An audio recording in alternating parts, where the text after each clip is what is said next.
যারা বিদেশ থেকে রেমিটেন্স পাঠায় তাদের সেবা 1 নাম্বার করে দেওয়া হয়, ওয়ান স্টপ সার্ভিস। কোনো বিদেশ যাত্রী বলবে আমি বিদেশ থেকে আসছি, তাকে সর্বপ্রথম দাঁড়িয়ে সার্ভিস দিতে হবে।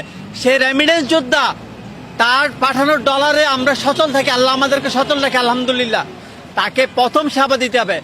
জানোয়ার যেগুলি এয়ারপোর্টে বসে আছে, পাসপোর্ট অফিসে বসে আছে, লাথি মেরে বের করে দেয়। সবাই থেকে বেশি সম্মান প্রবাসীদের দিতে হবে।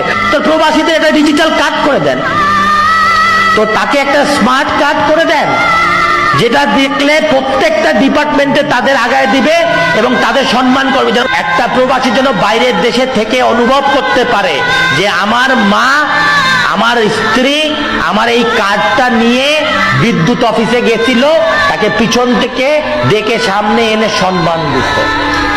আমার বাচ্চা ভর্তির ব্যাপারে এই কার্ড দেখানোর পর তাকে ভর্তির জন্য তাকে আর একটু ভালো ব্যবস্থা অথবা একটু আগায় দিচ্ছেন।